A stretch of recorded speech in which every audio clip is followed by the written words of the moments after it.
네, 우리가 사순절 기간을 지나고 있습니다. 주님께서 우리 죄를 대속하기 위해서 십자가를 향하여 가고 계신 그러한 주간이죠. 우리 인간의 가장 큰 문제가 죄의 문제입니다. 우리가 생명을 누리는 것과 또 삶 가운데 참 처절하고 무너진 삶을 사는 그 중심에 죄와 관련된 이슈가 있습니다. 그런데 이 죄라는 것이 중요한 특징을 가지고 있는데 사람들이 늘 새롭고 또 다양한 죄를 짓는 것이 아니라는 거예요. 늘 짓던 죄, 지속적인 죄, 반복적인 죄로 사람들은 무너집니다. 그래서 이것이 우리에게 더 어렵고 힘든 것이 되죠. 쉽게 이야기하면 죄는 어쩔 수 없이 짓는 게 아니라 대부분 고의로 짓습니다.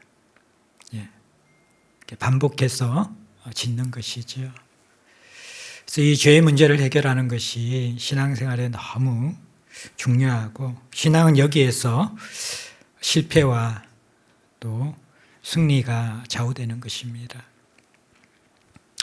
우리가 이 고린도전서 말씀 통해서 우상 제물에 사용된 고기 문제에서 쭉 이어지면서 자유의 문제도 다루고 또 절제의 문제도 또 다루면서 이제 이것을 마무리하는 10장에서 바울은 결국에는 우리 안에 있는 이 죄성의 문제들, 죄와 실패의 문제들을 다루면서 결국 우리 인생의 모든 사소한 문제들이 그 뿌리에는 우리의 죄성과 맞닿아 있다는 것을 드러내는 것이죠.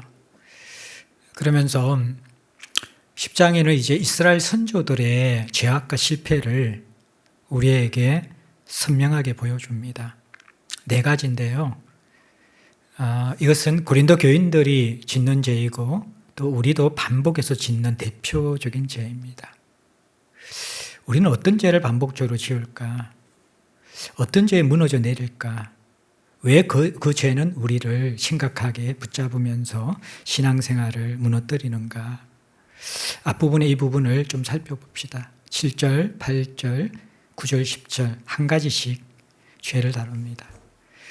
그리고부터 11절부터 13절에는 이러한 죄 속에 빠져 있는 실패 속에 있는 우리들이 이제는 그것을 끊어내고 어떻게 믿음으로 도약해서 승리할 수 있을까에 대한 권면을 살펴보기를 원합니다.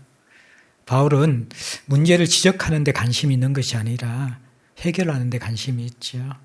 그래서 우리가 오늘 본문을 읽으면서 또 나누면서 2가지 마음을 함께 가져야 돼요. 하나는 정말 반복적으로 고의로 짓는 죄에 대해서 정직하게 직면하고 진심으로 아파하는 마음들을 먼저 가져야만 합니다. 그리고 또 하나의 마음은 우리가 해결할 수 없고 어찌할 수 없는 이 죄가 어찌할 수 없는 게 아니라 사실은 하나님께서 이기신 것이고 우리에게 오히려 더 풍성한 삶을 주실 수 있는 분이라는 것을 깨달으면서 아파하지만 그 끝자락에 소망이 올라오고 다시 한번 주님을 붙잡을 수 있는 믿음이 생길 수 있는 그 마음이 오늘 말씀을 통하여서 함께 우리에게 임하였으면 좋겠습니다. 7절부터 10절까지 이스라엘 선조들의 죄악, 그들의 실패의 대표적인 4가지가 나옵니다. 7절에 그들 가운데 어떤 사람들과 같이 너희는 우상 숭배하는 자가 되지 말라. 기록된 바 백성이 앉아서 먹고 마시며 일어나서 뛰논다 함과 같으니라. 바울은 이제 고린도 교인들에게 선조들의 신앙에 대해서 지난 시간에 경고하고 그 실패한 죄악들의 목록들을 이제 구체적으로 다루는데 첫 번째가 출애굽기 32장의 배경으로 하는 우상 숭배 죄입니다. 이스라엘 백성들이 모세가 시내산으로 올라가 하나님과 대면하고 오랫동안 내려오지 않자 불안해집니다. 그래서 그들을 인도할 신을 다시 만들고자 하는 것이죠. 그래서 아론을 설득해서 금송아지를 만듭니다. 그 금송아지를 만들고 나서 32장 6절에는 그 앞에서 먹고 뛰어놀며 춤추면서 아주 이렇게 광란의 제의의식을 가집니다. 여기에 뛰노온다라는 이 단어를 많은 성경학자, 배경학자들은 그 위에 쾌락적인 음행까지, 성관계까지 가진 그러한 모습으로도 그렇게 보고 있습니다. 이스라엘 백성들은 잠시 하나님이 보이지 않자, 침묵하자 불안에 뜹니다. 그래서 자신을 지켜주고 보호할 새로운 신, 눈에 보이는 신을 만드는 것이지요. 사실 이 이스라엘 백성들은 오랫동안 애굽의 문화에 젖어 있잖아요. 보이지 않는 신이 말씀으로 인도하는 것, 굉장히 낯선 거예요, 이들에게는. 애굽의 모든 신들은 눈에 보이는 형상을 가지고 있는 신들이거든요. 하나님께서 이제 십계명을 통해서 너희들은 눈에 보이는 형상을 만들지 말라, 우상을 숭배하지 말라, 그 경고를 하시는데 이들은 눈에 보이는 것이 있어야지, 만질 수 있는 것이 있어야지 삶이 안정되는 자였어요. 잠시 하나님이 또 모세가 하나님의 뜻을 전하던 모세가 보이지 않자 우상 숭배하는 거예요. 이게 이제 그들의 모습이다. 그리고 또 고린도 교인들도 이제 이러한 우상 숭배하는 자가 되지 말라. 이 말은 그 의술과 치료의 신인 아스클레피우스라는 신이 있었습니다. 그 신전이 고린도시에 있었는데 그 신전에는 독특하게 신전 안에 식당이 있는데 식당이 구분되어져 있었어요. 보통 이 신전의 식당은 제가 배경에도 말씀드렸지만 나라의 큰 중요 행사를 할 때 만찬을 열고요. 또 조금 이렇게 유력한 가문들, 가족들과 함께 가족 연회를 할 때에 신전 안에 있는 식당을 빌려서 사용합니다. 근데 대부분 그럴 때는 종교적인 그런 것보다도 사교적인 성격으로 하는 것입니다.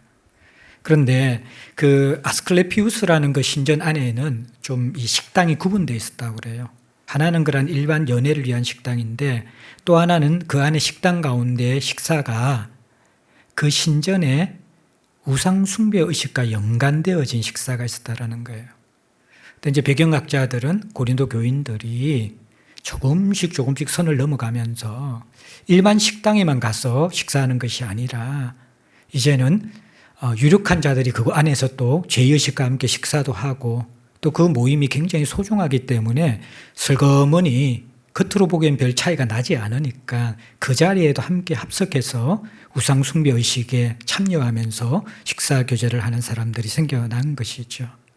거기에 대해서 바울은 우상 숭배하는 자가 되지 말라라고 그렇게 이야기를 합니다. 참 우리는 참 의존적이거든요. 의존적인 존재이기 때문에 누군가를 붙잡아야 되는데 하나님을 붙잡는 것은 참 어려워요. 힘들어요.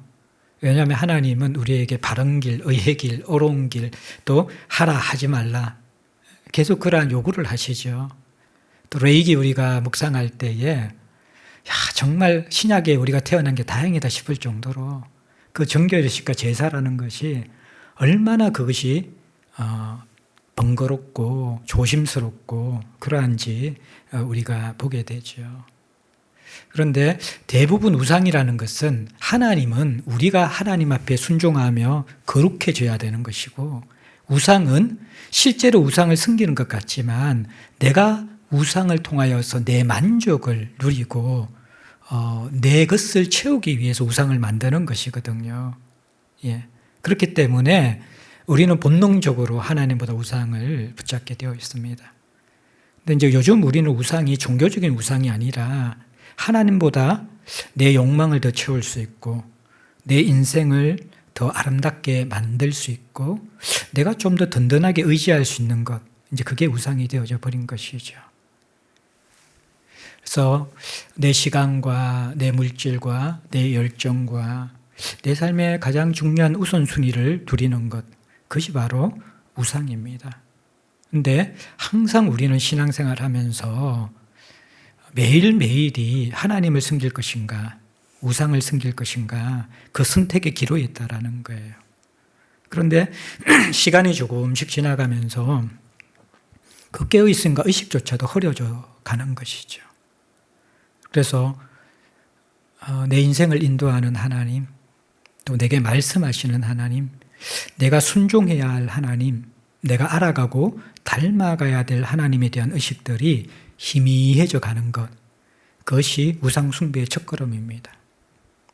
그렇게 되다 보면 우리가 시간이 조금 지나다 보면요, 내 마음과 시간과 열정과 가장 소중한 것이 이제는 더 이상 하나님이 아닌 거예요. 다른 것이 다 그것을 밀어내어요. 자녀가 그 자리를 깨어차기도 하고요. 때로는 배우자가 깨어차기도 하고요. 직장일이 그 자리를 붙잡기도 하고, 노후 준비가 또는 내가 즐기는 쾌락과 취미생활이 그 자리를 붙들기도 합니다. 그러면서 우리는 참 하나님 섬기는 데 대해서 얼마나 오랫동안 신앙생활에도 가까워지지 않고 중심을 들이지 못하는 인간인지 우리가 기억해야 돼요. 그래서 첫 번째, 이 이스라엘 백성들의 무너진 우상숭배였다. 고린도 교인들도 그랬고 우리도 마찬가지다. 우상숭배가 시작되면요, 그 다음에 세 가지는 그냥 뿌리에 연결된 것처럼 따라 나오게 됩니다. 8절에 보면 부도덕한 음행이거든요. 그들 중에 어떤 사람들이 음행하다가 하루에 23,000명이 죽었나니 우리는 그들과 같이 음행하지 말자. 민수기 25장을 인용한 건데요. 민수기 23장부터 이스라엘 백성들이 가나안 땅을 하나님의 능력 아래서 정복하여 나가자 모압 왕 발락이 두려움을 느낍니다. 그래서 발람 선지자를 통하여서 이스라엘 백성들을 저주하라고 그러는데 저주가 나오지 않죠. 실패해요. 그러자 이제 민수기 25장의 전략을 바꾸는데 이들에게 바알보울에게 제사하는 제사 자리에 이스라엘 백성들을 초대합니다. 그리고 그 제사 의식의 일환으로서 아주 얇은 시로라기 같은 것을 걸친 여인들이 춤을 추면서 그 제의의식의 절정인 행음을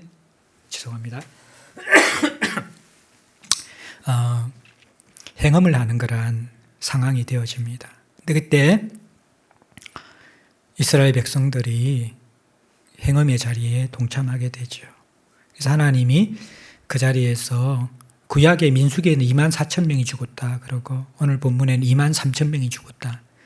또 어떤 사람은 구약은 반올림한 거고 신약은 반내림한 거라 그러는데 뭐 특별히 중요한 건 아니고요. 어쨌든 많이 죽었다라는 거예요. 정말 이 부도덕한 음행으로 이스라엘 백성들이 광야에서 심판당하는 모습을 경고합니다. 고린도 교회도 이 위험이 있었거든요. 잘 알다시피 고린도 시의 가장 큰 신전은 우리가 알고 있는 비너스, 아프로디테의 신전입니다. 그 신전에는 1000명의 여사제가 있었다고 합니다. 1000명의 여사제의 역할은 신전에 예배하러 오는 사람들을 위해서 성적 접대를 하는 것입니다. 성전 창기들인 것이죠. 그런데 고린도 교인들 중에서도 이러한 아프로디테 신전에 가서 행음을 하고 또 배경에서 말씀드린 것처럼 고린도에서는 거리에서 여성을 사서 행음하는 것이 마치 일상에서 밥을 먹고 물을 마시는 것처럼 전혀 죄책감이 없는 그러한 도시였습니다. 그게 그 도시의 일반적인 문화였던 것이죠. 고린도 교인들도 여기에 빠지는 거예요. 되게 연결되어 있는 게 하나님이 생명의 근원이고 하나님이 사랑의 근원이잖아요. 인간이 생명을 가지고 산다라는 것은 사랑이신 하나님의 사랑 속에서 친밀함 속에서 살아가는 것이거든요. 그런데 우상숭배는 하나님의 사랑을 받지 못하도록 장애물을 놓는 거예요. 그러니까 하나님이 은혜와 사랑을 우리에게 부을 수가 없습니다. 우리는 하나님 대신에 다른 것을 신으로 붙들고 있기 때문에 그 사람들에게 일어나는 가장 중요한 독징은 욕망이 지배하는 것입니다. 중독이 지배하는 것입니다. 그래서 사창가를 향하여서 문을 두드리는 사람은 하나님을 향하여서 문을 두드린 것 같다라고 영성가들이 이야기합니다. 무슨 말이냐 그러면 우리 인간의 가장 깊은 필요가 사랑인데 그 친밀함이 채워지지 않을 때 우리는 다른 것에서, 식욕에서, 성욕에서, 때로는 쇼핑을 하면서 그 욕망을 채우는 것이죠. 보면 집에 들 것도 없는데 이게 홈쇼핑만 보면 계속 사모으는 사람들이 있죠. 채워지지 않는 것이죠. 마음이 흑어져서. 우상숭배는 반드시 뻥 뚫린 구멍을 채울 수가 없기 때문에 욕망에 중독되는 부도덕한 삶으로 우리를 이끌어냅니다. 그리고 세 번째 제약이 9절에 그들 가운데 어떤 사람이 주를 시험하다가 뱀에게 멸망하였나니 우리는 그들과 같이 시험하지 말자. 민수기 21장의 사건입니다. 백성들이 이제 호르산에서 출발해서 가나안 여정을 떠나는데 가나안에 가까운 길은 왼쪽으로 돌아가는 길입니다. 호르산에서. 그 길이 가까운 길이고 평탄한 길이고 약 2주 정도면 가나안까지 도착할 수 있는 길입니다. 근데 하나님의 불기둥과 구름기둥이 예상과 다르게 이스라엘 백성들을 오른쪽으로 인도합니다. 이 오른쪽으로 가면요 험난한 길이고 돌아가는 그런 길입니다. 그러니까 이 이스라엘 백성들이 마음이 상하게 되어져요. 21장 4절에 백성이 호르산에서 출발하여 홍해 길을 따라 에돔 땅을 우회하려 하였다가 길로 말미암아 백성의 마음이 상하니라. 예. 그러면서 그들이 원망해요. 백성이 하나님과 모세를 향하여 원망하되 어찌하여 우리를 애굽에서 인도해내어 이 광야에서 죽게 하는가? 이곳에는 먹을 것도 없고 물도 없고 우리 마음이 하찮은 음식으로 싫어하노라. 얘기하는데 이것을 이제 성경은 하나님을 시험하는 모습이다 그렇게 이야기합니다. 하나님을 시험하는 것은 1차적으로 내가 바라는 것을 하나님이 해주지 않을 때 하나님이 해주시는 것을 하찮은 것으로 여기는 것입니다. 실제로 하나님은 광야에서 만나를 주셨잖아요.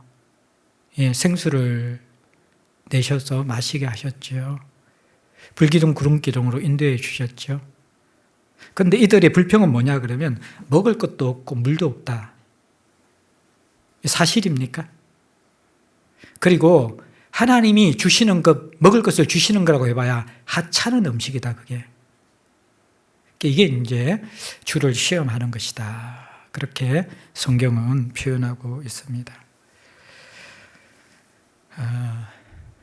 여러분들 이게 하나님을 떠나는 우상숭배를 하면 욕망으로 인생을 살아가잖아요. 욕망은 아무리 채워도 구멍이 뚫려서 만족이 없거든요. 근데 세상 것만 만족이 없는 게 아니라 먼저 입맛이 떨어지고 만족이 없는 것. 제가 지난 시간도 이야기했지만 오미크론 걸려서 후유증 입맛이 없어지는 것이잖아요. 우상숭배의 핵심은 영적 입맛을 떨어뜨려서 하나님을 더 이상 맛보지 못하게 하는 겁니다. 그래서 다른 것에 욕망을 부추기는 것이거든요. 그러면 그때부터 하나님이 하시는 모든 일들이 하찮은 것이 되어져 버립니다. 예. 하찮은 것이 되어져. 왜 하찮은 것이 될까요? 자꾸 비교가 되거든요. 애굽에서는 참외도 부추도 고기 가마에서 고기도 먹었는데 왜 만나만 줘? 아니 애굽에서는 허물어가는 집이라도 거처할 집이 있었는데 광야에서는 집이 없잖아요. 이게 보기에 따라서 하나님의 은혜가요 세상과 비교하면 되게 하찮은 것이 될 수 있는 거예요. 예. 그러니까 이들이 주님이 그들을 향해서 베풀어 주신 은혜의 믿음의 눈이 열리지 않자 세상과 비교하게 되어지자 예수 믿었는데 주는 것은 전부 다 하찮은 것밖에 없어. 하나님이 인도하시는 삶은 왜 이렇게 세상과 비교해서 지지리로 궁상맞는 거를 하찮은 삶으로 우리를 인도하시지? 그 시험이 우리에게 탁 들어오는 거예요. 그게 지금 이스라엘 백성들이 겪은 거예요. 그래서 좋아. 그냥 이렇게 만나고 물 먹는데 가나안 땅 가는데 2주 만에 갈 길을 빨리 인도해 주면 그나마 참을 만한데 언제 폭발해요? 야, 글로 말고 돌아가. 그러니까 확 폭발하는 것이죠. 사람이요 제일 분노할 때가요 자기가 정말 원하는 것인데 하나님께서 막아버리고 다른 길로 인도하실 때. 인간은 자기 스스로 인생을 통제하고 원하는 것을 자기의 계획과 방법을 통해서 얻고자 하거든요.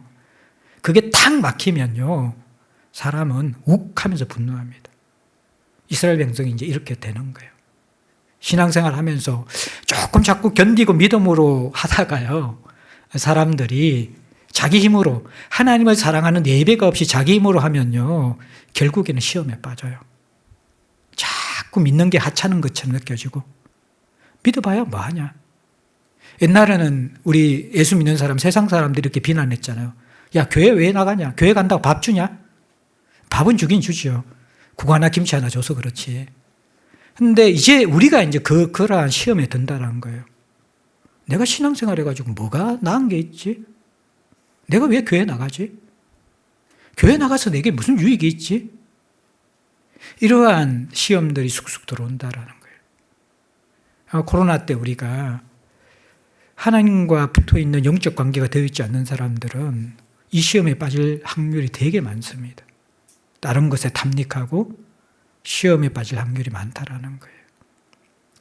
그러면 이제 네 번째 우리가 10절에 보면 그들 가운데 어떤 사람이 원망하다가 멸망시키는 자에게 멸망하였나니 너희는 그들과 같이 원망하지 말라. 원망에 빠지게 된다라는 거예요. 이거는 민수기 14장 사건이 배경인데 하나님이 이스라엘 백성들을 불기둥, 구름기둥, 또 만나와 생수를 공급하시면서 이제 쭉 인도하시면서 2년 정도 흘렀어요. 그러니까 2년 정도 하나님이 뺑뺑이 돌렸으니까 이제 이스라엘 백성들이 조금 훈련이 됐겠지, 하나님을 신뢰하겠지라고 생각하면서 중간 시험을 쳤습니다. 그 중간 시험이 뭐냐 그러면 가데스 바냐에서 12정탐꾼을 가나안 땅으로 보내가지고 하나님 주시는 그 약속의 땅을 보고 오라고 한 거예요. 그런데 결과가 뭡니까? 여호수아와 갈렙을 제외한 정탐꾼들은 불신앙에 가득 차서 하나님 가서 우리가 그 사람들은 못 이깁니다. 그들은 거인과 같고 우리는 메뚜기와 같습니다. 불신앙의 보고를 다 하고 여호수아와 갈렙만의 믿음의 보고를 하는 거죠. 결국 뭡니까? 2년 동안 제가 결론 부분에 이야기한 시험은 하나님을 하나님으로 인정할 때까지 시험이 있는 거거든요. 그런데 2년 동안 광야에서 하나님께서 이들을 연단하고 훈련하셨는데 그 중간 시험에서 결과는 여전히 이들은 불신앙인 거예요. 여전히 하나님이 하시는 것을 하찮은 것으로 여기는 거예요. 그 핵심에는 하나님을 하나님으로 보지 않는 거예요. 결국 그 원망이 터져 나옵니다. 물론 그 원망은 지도자의 모세와 아론을 향한 원망이고 그 모세와 아론을 향한 원망은 곧 하나님에 대한 원망이다. 그렇게 이야기하는 것이죠. 그런데 이 원망으로 말미암아 이제 2년 중간 시험에 실패하고 나서 38년 동안 뺑뺑이 돕니다. 예. 그게 이제 이스라엘 백성들의 40년 광야 시험, 광야의 훈련 기간이 되는 거예요. 이후에도 이스라엘 백성들은 끊임없이 하나님을 시험하고 원망합니다. 그래서 민수기 14장 27절에 보면 나를 원망하는 이 악한 애중에게 내가 어느 때까지 참으랴. 이스라엘 자손이 나를 향하여 원망하는 바 그 원망하는 말을 내가 들었노라. 계속 원망하는 거예요. 우상 숭배하면 뻥 뚫리거든요. 그 욕망과 중독에 쌓여요. 영적인 것은 점점 하찮은 것이 되어져 버려요. 하나님이 내 인생에 개입하시는 것은 시큰둥해져요. 시험에 빠지죠. 그러면 나의 환경이나 사람이나 인생이나 다 불만족한 거예요. 원망이 터져 나오는 거예요. 배우자에게 원망하고요. 가까운 사람에게 원망하고요. 교회에서 주를 위해 사랑하며 열심히 섬기는 사람들을 원망하고요. 하나님을 원망합니다. 원망하는 숨은 생각은요, 하나님은 더 이상 믿을 수 없으며 사실상 하나님은 우리를 잘못된 길로 인도하고 또 잘못 취급한 데 대해서 책임져야 하는 분이다. 이들이 지금 어떤 불만하냐 그러면 우리 스스로 애굽에서 인도해 내라고 했습니까? 하나님이 이끌어낸 것 아닙니까? 그러고 나서 왜 사막으로 이끌어냅니까? 언제 우리 보고 불기둥, 구름기둥 달라고 했습니까? 그냥 농사 짓고 정착할 수 있는 땅 주면 되는 거지. 왜 희한한 방법으로 우리 인도하냐는 거예요. 만나 기적적으로 주는 건 좋지만 정상적인 거 먹고 싶다라는 거예요. 예. 부추 먹고 싶고 참외 먹고 싶고 고기 먹고 싶고 세상 사람 먹는 거 우리도 좀 먹고 살자라는 거예요. 이게 딱 불신앙이 들어오게 되어지자 모든 것이 원망. 하나님 뭐 책임지라는 거죠. 당신 잘못한 거라는 거예요. 애굽은 그래도 살만했다라는 거예요. 노동이 힘들어서 그렇지. 집도 있고 고기도 있고 가만히 있으면 잔치 때도 있고 그때는 뭔가 새로운 것들을 있었다는 거예요. 근데 광야 여정에는 자기들이 할 수 있는 게 아무것도 없는 거예요. 농사도 못 지어요. 계속 뺑뺑이 돌리니까. 물도 없어요. 뭐 어떻게 물도 없는데 농사를 지어요. 그러니까 이거 하나님 책임이라는 거예요. 예. 우리가 잘 분별해야 합니다. 우리가 하나님 앞에서 영적으로 무너지고 멀어져 가지고 내 삶이 하나님의 다스림 안에 있지 않기 때문에 여러 어려움과 고통이 있는데 그것을 배우자에게 넘기고요. 직장 상사에게 넘기고 또 교회에서 잘 섬기는 그러한 지도자들에게 넘기고 그다음에 또 하나님께 원망하는 것. 렌스키는 이것을 불신앙이라고 이야기합니다. 원망으로 드러나는 것을. 사랑하는 성도 여러분들, 우리가 반복해서 짚고 넘어지는 것, 이 네 가지 아닙니까? 사실은 한 뿌리에 있습니다. 어디에서 출발하는가? 하나님 사랑하는 마음이 식어지면요, 뒤에 세 가지는 그냥 따라 나옵니다. 욕망과 시험과 원망은 세트로 따라 나옵니다. 그러니까 여러분들, 인간이 짓는 대부분 죄는요, 음란한 욕망이든지 시험과 원망 속에 분노하는 거예요. 그거예요. 제가 이제 신앙 강의할 때 이야기했지만 하나님의 형상으로 지음받은 우리는 하나님을 닮았잖아요. 하나님의 대표적인 형상의 성품은 사랑과 공의예요. 그러면 우리도 사랑과 공의로운 존재가 돼야지 하나님의 형상으로 다듬어져 가는 거거든요. 그게 성성이고 예수를 닮아가는 거예요. 사랑은 내가 사랑할 능력이 없기 때문에 하나님의 사랑을 받아야만 사랑스러운 존재가 되어지고 사랑할 줄 아는 존재가 되어져요. 근데 우상숭배는 하나님 사랑 대신 다른 사랑 받겠다는 거예요. 그게 음란함이에요. 그 다음에 공의라는 것은 우리가 도덕적으로 뭔가 잘하고 말하고 해요. 공의라는 것은 하나님과의 관계에서 그분을 아버지로 생각하면서 순종하는 것이 성경의 공의입니다. 의로움입니다. 말씀을 듣고 순종하는 것. 그 공의의 반대, 그러니까 사랑에 배반하는 것이 음행으로 대표되어지는 욕망이고요. 공의에 배반하는 것이 하나님의 주되심을 인정하기 싫어하는 자기 주인된 주장입니다. 거기에서 나오는 게 분노와 원망이고 자기가 재판관이 돼서 하나님을 시험하고 하나님을 판단하는 것입니다. 이 대표적인 죄예요. 이 네 가지가 그게 이제 우리가 하나님의 형상을 잃어버린 하나님을 떠난 죄의 근본이라는 것입니다.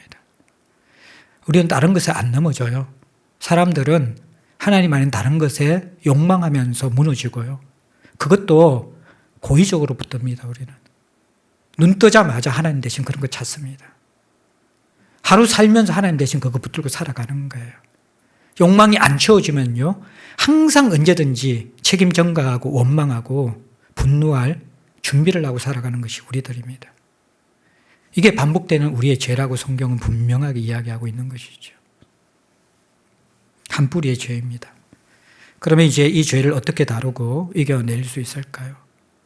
11절부터 13절에 보면 먼저는 이 본보기를 통하여서 깨달으라는 거예요. 그들에게 일어난 이런 본보기가 된다. 따르라는 본보기가 아니라 반면교사죠. 우리도 이렇게 하다가는 우리도 멸망할 수 있다는 거예요. 심판당할 수 있다는 거예요. 말세를 만난 우리를 깨우치기 위해서 기록된 것이래요. 말세는 주님 오시고 난 다음부터 다시 오실 그날까지가 말세예요. 고린도 교인들도 말세를 살아가고 우리도 말세를 살아가요. 우리를 깨우치기 위한, 우리를 회복시키기 위한 그러한 이 가르침을 하고 계시다라는 거예요. 그러면 실패해서 배우고 이것을 회복하고 믿음으로 도약하기 위해서 뭐가 필요할까요? 12절, 13절에 두 가지를 가르쳐 줍니다. 12절 말씀은요, 자, 우리가 죄 속에서 무너지고 실패한 삶은요, 두 가지의 양면적인 모습으로 나오거든요. 하나는 교만한 것입니다. 하나님 의지하지 않으면서도 내 힘으로 살 수 있다는 자신감입니다. 이 사람들은 꼭 무너집니다. 또 하나는 절망입니다. 하나님 의지하지 않고 사니까 삶이 계속해서 어렵고 힘들거든요. 그러니까 하나님이 나는 더 이상 사랑하지 않아. 내 인생에는 소망이 없어. 이 시험은 내가 감당할 수가 없어. 내 인생은 비참해질 수밖에 없어. 라는 절망입니다. 이 교만함과 절망에 대해서 바울은 마지막으로 경고를 줍니다.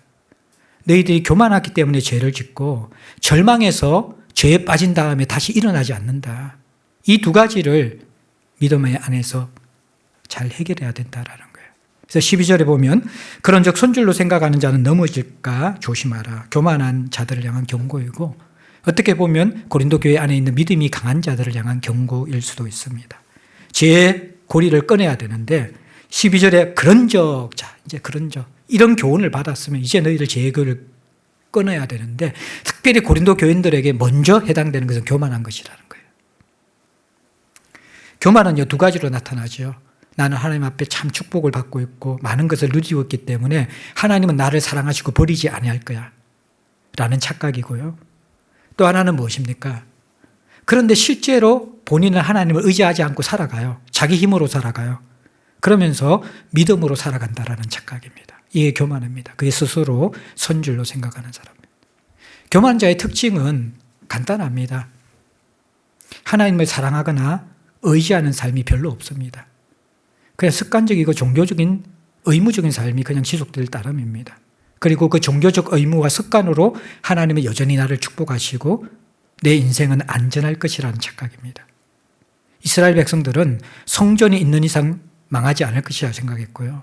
고린도 교인들도 그들이 성만찬을 행하고 하나님께서 이 교회를 지키시는 이상 망하지 않을 것이라고 생각한 거예요.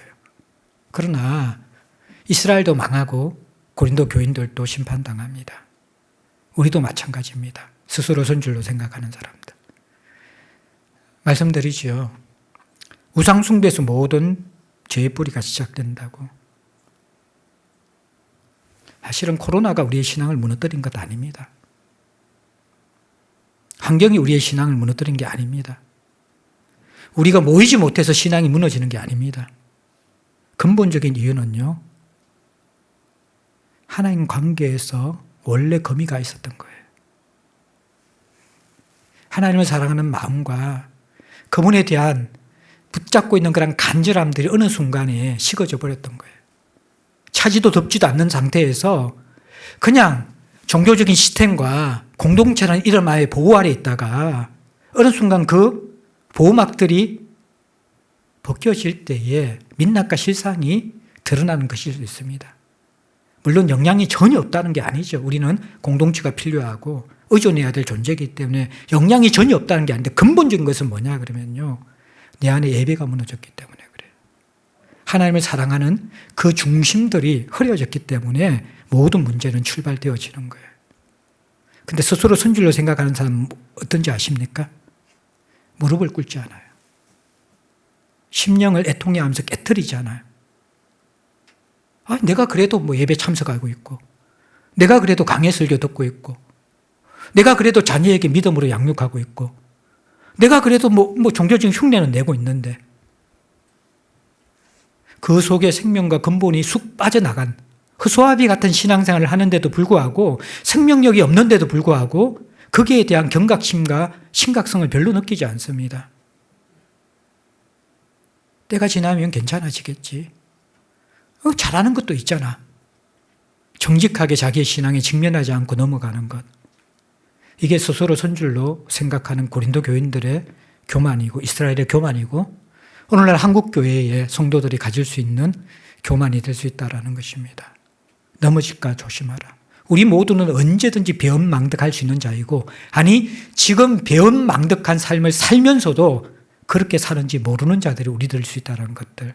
항상 그것을 기억해야만 합니다. 무릎을 꿇는 것으로 교만한 자들은 신앙생활을 해보기 시작합니다. 그 마음속에 의에 줄이고 목마른 마음이 회복되어지고 하나님 앞에 그 앞에서 그 사랑과 은혜 속에서 우리의 중심이 반응하고 그 사랑과 은혜에 눈물 흘리는 것으로 믿음의 회복이 시작되는 것이죠. 감격의 예배, 감사의 예배, 눈물의 예배, 개인의 경건의 시간, 그 하나님의 깊은 지성소에 임재에 들어가서 그 하나님 앞에서 함께 연결된 그 신앙의 진수들을 언제 맛보셨습니까? 그게 없이 우리가 괜찮다라는 것은 스스로 선줄로 생각하는 자들이다. 정상이 아니라는 것이죠. 그 부분을, 그 뿌리를 보라는 것이죠. 그걸 회복하라는 거예요. 그래서 두 번째 13절에는 사람이 감당할 시험 밖에 너희가 당한 것이 없나니 오직 하나님은 미쁘사 너희가 감당하지 못할 시험 당함을 허락하지 아니하시고 시험 당할 점에 또한 피할 길을 내사 너희로 능히 감당하게 하시느니라. 시험이 계속되면요, 시험 속에서 시험거리가 우리에게 찾아오거든요. 이스라엘 백성의 입장을 인간적인 눈으로 보면 참 이해가 되죠. 조금 전에 말씀드렸지만 본인들이 뭐 인도해 달라고 했습니까? 가만히 있는 자신들을 부추겨가지고 출애굽에서 빼내놓았고 결국 인도하는 모습이 뭡니까? 낮에는 40도 50도 되는 사막길을 계속 걷게 하는 거예요. 구름꾼이 있다고 그게 안 듣겠습니까? 힘든 길이죠. 밤에는 영하로 떨어지는 그러한 밤이면 이 차가운 추위가 엄습합니다. 불기둥이 있다고 그게 안 죽겠습니까? 예. 40년 동안 똑같은 만나 먹어보십시오. 그게 안 지겹겠어요? 예. 웬만하면 바로 저 앞에 가나안인데 빨리 보내주면 될 건데 40년 동안 뺑뺑이 돌리는 게 이해되지 않잖아요, 사실은. 이스라엘 백성들 입장에서 억울한 거예요. 내가 다 버리고 주님 따라 나오지 않았습니까? 근데 주는 게 사막이고 인도하는 게 집도 절도 없는 그러한 농사도 짓지 못하는 뺑뺑이 돌리는 인생이고 하나님은 그 기적이라 그러지만 기적도 40년 동안 계속 해보십시오. 그 기적인가? 일상이지. 그때 일상도 세상과 비교하면요 별로 이게 은혜가 아닌 거예요. 어쩌면 이스라엘 백성들이 늘 먹고 마시면서 하는 불평이 뭐냐 그러면 먹을 것도 없고 마실 것도 없다라는 거예요. 그게 한편 이해되지 않습니까? 우리가 다 먹고 마시면서 세상을 살아가는데요, 우리가 하나님 앞에서의 은혜를 잃어버리면요 우리는 먹고 마시는 그 문제에 대해서 항상 불만이고 불평인 거예요. 염려인 것이죠. 하찮은 음식을 주시는 하나님. 참 예수 믿었는데 인생이 왜 이렇게 하찮을까? 우리가 기대했던 신앙생활과 굉장히 다른 모습이 예수 믿으면서 펼쳐지잖아요. 적지 않게 당혹하죠. 이게 시험이에요. 그리고 이것이 그러면서 늘 불순종하는 건 아니잖아요. 이스라엘 백성도 가다가 또 한 번 또 마음을 돌이켜서 예배하기도 하고 회복하기도 하고 하지만 결국엔 계속 뚝뚝뚝 떨어지는 거예요. 근데 사람은 자기 한 것만 생각하거든요. 하나님, 내가 주님 찾을 때도 있지 않았습니까? 예배 드릴 때도 있지 않았습니까? 그런데 나아지는 게 뭡니까 도대체 신앙생활 하면서. 한편 이해되죠. 너무 가혹한 시험, 감당치 못할 시험. 누가 이렇게 40년 뺑뺑이 돌리고 이렇게 힘든 인생을 하는데 하나님 사랑하고 따라갈 수 있겠냐고. 그렇게 여길 수 있는 것이 우리의 신앙생활의 모습일 수 있어요. 여러분들, 나도 그렇게 느낄 수 있고요. 내 주변의 사람을 볼 때 예수 믿는데 저런 삶을 오랫동안 살면 저 마음이 어떨까? 그렇게 좀 느껴지는 사람들 있지 않아요? 이게 절망되는 거예요, 시험을 받으면서. 근데 거기에 대해서 하나님 뭐라고 하냐면 감당할 시험밖에는 너희가 당한 것이 없다.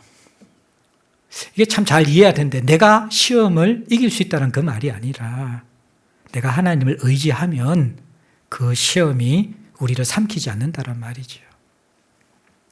그리고 중요한 게 오직 하나님은 미쁘사. 시험 지시는 이유와 목적이 미쁘신 하나님, 사랑하시는 하나님, 기쁜 뜻을 가진 하나님이라는 거예요. 감당하지 못할 시험 당함을 허락하지 않고 시험 당할 쯤에 피할 길을 주시는 하나님. 피할 길이 뭐겠어요, 근데?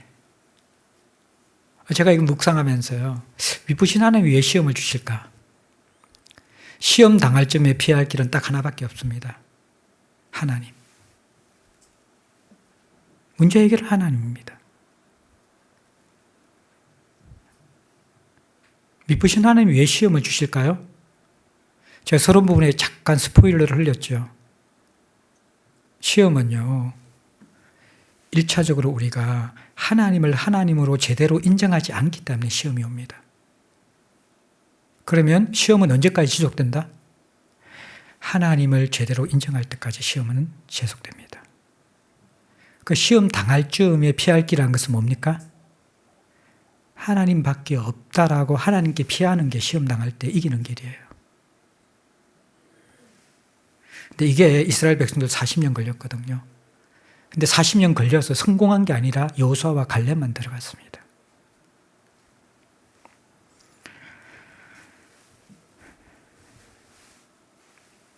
말씀을 마무리하면서 여러분, 누구나 다 신앙생활에 실패할 수 있습니다. 이스라엘의 4가지 죄는 고린도 교인들의 죄이고요.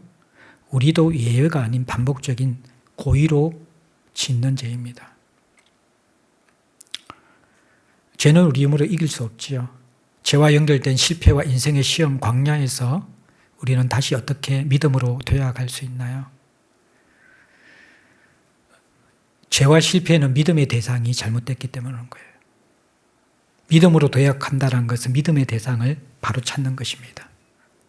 시험 당할 즈음에 피할 길은 하나님밖에 없습니다. 그 하나님께 피하게 되어질 때에 시험이 지속되든 끊어지든 상관없이 그때 하나님은 우리 아버지가 되셔서 우리 인생을 은혜와 사랑으로 인도해 주실 수가 있는 것입니다. 그것을 참고 기다리시며 훈련하시는 하나님. 그것이 미쁘신 우리 인생의 시험을 허락하시는 하나님입니다. 사랑하는 성도 여러분들, 어떻게 사십니까? 광야 여정 끝났습니까? 시험 가운데 피할 길을 제대로 찾으셨습니까? 아직도 우리 인생의 시험을 이길 다른 대안들을 마련하고 계십니까? 우리 인생에 반복적인 시험이 옵니다. 하지만 그 시험의 정답은 항상 하나밖에 없습니다. 하나님께로 피하는 것입니다. 그것이 지속적으로 더 크고 무겁고 어려운 시험이 올 때마다 하나님께 피하는 것이 우리에게 훈련되게 될 때에 시험은 하나님을 얻게 하는, 하나님을 누리게 하는, 하나님을 알게 하는 최고의 복된 선물이 될 것입니다.